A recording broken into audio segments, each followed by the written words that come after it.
September 2011 symbolised a significant turning point in the City Hall restoration. Hundreds of workers watched on as Lord Mayor Graham Quirk laid the final piece of concrete for the new basement floor under the Main Auditorium.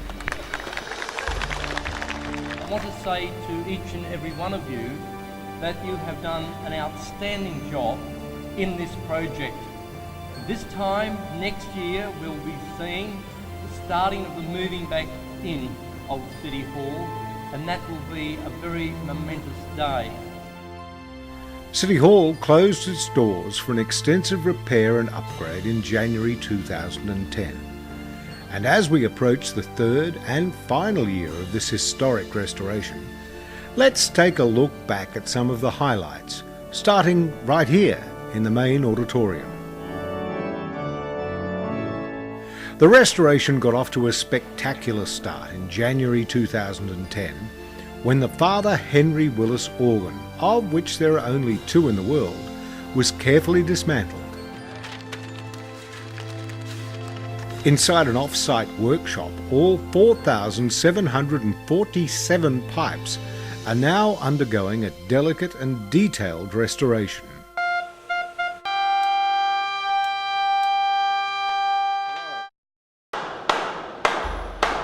The next step was replacing the timber framework of the dome's ceiling with steel for increased strength, and inside the dome, new fire safety measures were installed. This was more important than you might think, with engineers warning the ceiling may have collapsed in the event of a fire.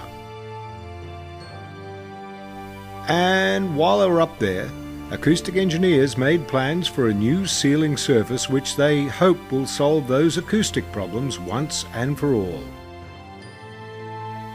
In addition to these critical repairs, the auditorium is getting some important upgrades that will bring the building into the 21st century. In early 2011, workers dug more than 5 metres below the auditorium floor to make way for City Hall's first ever kitchen. Now that will cater for 1,200 meals a day and serve thousands of functions held here every year. Along the way, they uncovered some curious artefacts from the original 1920s construction. But it was the discovery of the 1880s cobblestone drain that really captivated Brisbane. This discovery is set to become an important attraction inside City Hall, and will be placed in one of the light wells so future generations can share in this piece of Brisbane's history. Arguably, the biggest challenge for City Hall has been strengthening the notoriously weak concrete that left some rooms uninhabitable.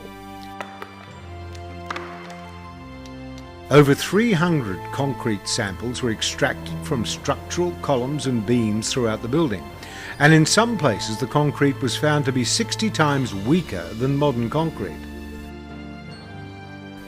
Structural engineers had to devise a way to strengthen the structure without adding too much additional weight to the building. They came up with a solution that had never been done before, a world first right here in Brisbane. From the analysis the structural engineers have done for the building, there's a number of areas they've identified as being inadequate structurally. So for those areas, particularly these beams, you can see where we've got the overlay on top. They've designed a structural overlay which incorporates a new layer of reinforcement and a concrete overlay. Because the concrete is such a low strength, it's well outside of anything in the modern codes of practice. So what we're doing is we have complex monitoring equipment installed on the beams underneath. So as we load up the floor, as we fill the tanks with water, we can monitor how the beam responds and how it behaves. It is a crucial phase. It allows us to verify our assumptions and gives us the confidence that the building, once strengthened, will behave in the way we expect it to.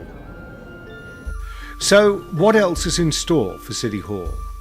Well, up on the roof, non-heritage structures have been removed, and a modern waterproofing technology has been applied to the roof structure, stopping once and for all the roof leaks that caused so much damage over the years. In mid-2011, construction of a purpose-built space for Museum of Brisbane was underway, and it is truly inspiring. The new design includes a central foyer where visitors can access the clock tower lift, Museum of Brisbane, and for the first time, a viewing point onto the largest copper dome in the Southern Hemisphere. So, as you can see, after almost 2 years of dust and noise, City Hall is getting ready for a glorious comeback in 2012. They've peeled back the layers that covered the building's original 1920s architecture, and now it's time to breathe some life back into Australia's only City Hall. Plasterers are making their way through the building and restoring beautiful, ornate plasterwork and repairing damaged walls and windowsills. Heritage windows are set to feature once again as the beautiful focal points they were designed to be, and in doing so are bringing natural light back into the building.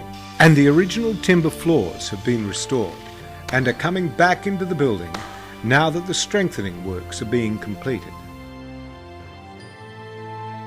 But that's just the tip of the iceberg. 2012 is set to be the most exciting phase of this historic restoration. Hundreds of tradespeople will apply their skill and craftsmanship to put the finishing touches on the building as we count down to City Hall's reopening its doors to the people of Brisbane. The work ahead includes building a large central kitchen, installing new modern services including miles of data cabling, increasing accessibility and signage throughout the building, restoring heritage decor such as lights, windows, plasterwork and colour schemes, completing the spectacular ceiling design in the Main Auditorium, working towards achieving Australia's first 4 Green Star rating for a heritage building, and much, much more. And what does Brisbane think about this? I've been around the world, city halls all around the world, and I think that is just fabulous to come home to, and I'm very proud of it and very pleased it's being restored.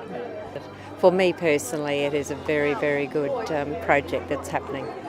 It's an icon like the Story Bridges of Brisbane, and they've got to do everything, I believe, to keep it for the future. Now, much more than ever, it's time to be part of Brisbane's most iconic heritage restoration.